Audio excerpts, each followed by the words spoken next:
Hey guys, what's up? Got a question in one of my last videos, and I'm not sure why the question was asked in that video, but it was.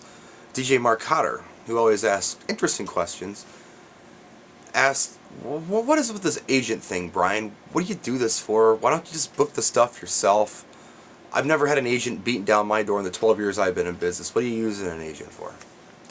So what I did was I took my erasable tablet here, and I listed the reasons that I personally use an agent. I thought I'd share them with you.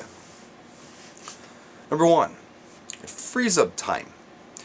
It takes a lot of time to run a small business. It takes a lot of time to do clerical stuff. It takes a lot of time to do networking. It takes a lot of time to do all of these things.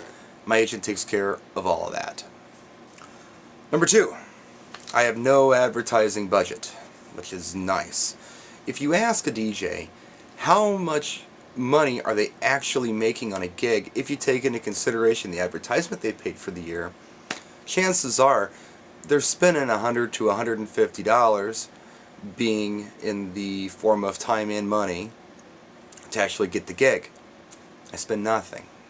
My agent takes care of all of that. They do all the wedding shows, all the Yellow Page advertising, all of the website advertising, you name it. If there's a way to get a gig, my agent's on top of it, and I don't pay for any of it. That's their job. Here's another thing. Business line.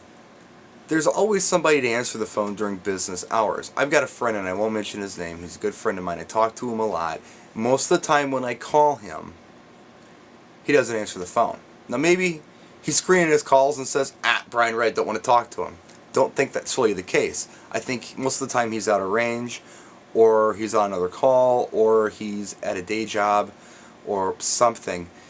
And that's kind of scary. If during business hours you can't get a hold of a DJ, they could be losing business because of this. I never have that problem. Somebody calls the agent, there's usually at least 3 people in the office to pick up the phone.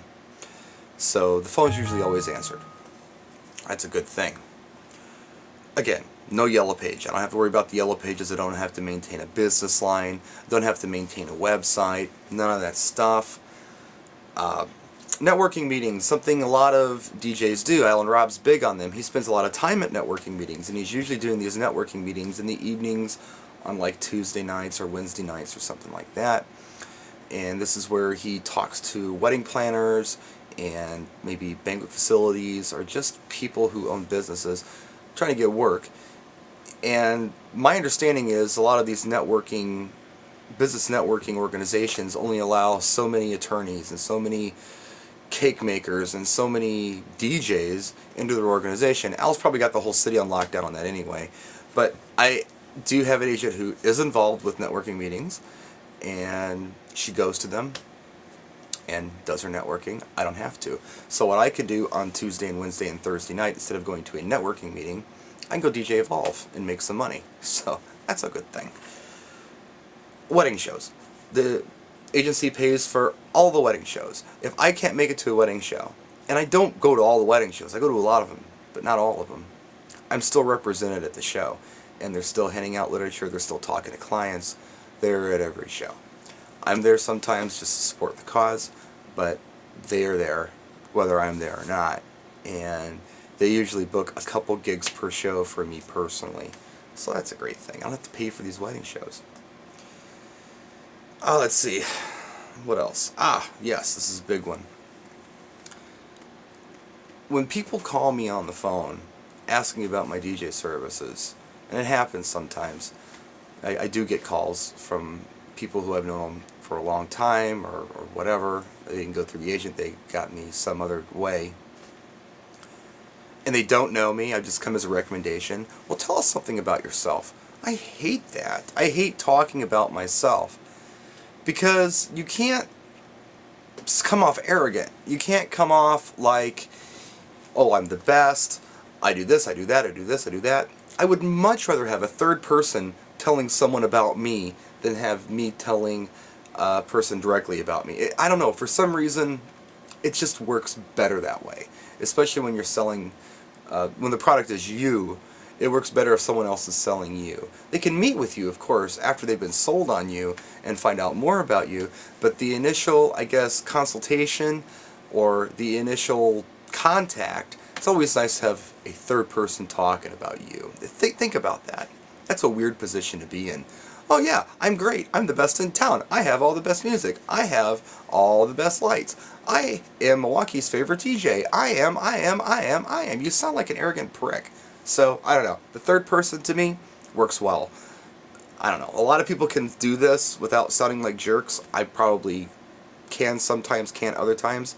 It's just nice to have a third person talking about me. Beat that one into the ground. Sorry about that. What else we got? Ah, here's the last one. And this is probably one of the biggest reasons I use an agent. Just to be completely honest with you, I'm a terrible business person. I'm terrible with clerical stuff, anything secretarial, anything with paperwork. I'm ass awful. I did well when I was in management out in other jobs in life where I had someone taking care of that stuff for me, but I did absolutely terrible when I actually had to do that stuff for myself. So it's nice to have somebody there who can do contracts, who can do scheduling, who can take care of clerical. I don't have to. It's worth every penny that the agent gets. The one thing my agent doesn't do well, and I'm going to have to do something about, is upselling services. The agent is really good at selling a standard DJ package that they pretty much sell all their DJs at. It's like this level of service that all other DJs do. They can sell that all day long, no problem. When it comes to things like uplighting, or gobo projection, or video projection, things like that, they're not keen on that. I don't know, they don't have their head around it, or they have a hard time selling it. So what I need to do, and maybe you guys can give me some input on this, what I'd like to do is go ahead and let my agent sell the standard package all day long. Sell it and book me all summer like they do. And then take those phone numbers, email addresses, etc., and approach these clients and say, hey, thanks for picking me. Looking forward to doing your party for you. I want to show you some pictures of some of the other stuff that I can do and show them a room uplit or something. I don't know. Or maybe try to get together with them on a consultation on doing some uplighting or doing some gobo projection or doing some video. And if I did that, my agent wouldn't get a cut because my agent didn't sell it. I would take all the back end. It would be back end stuff, like we said in the car business. The car salesperson sells the car, and then they go into finance, and finance sells them rust proofing and life insurance and extended warranties and fabric protection and you name it.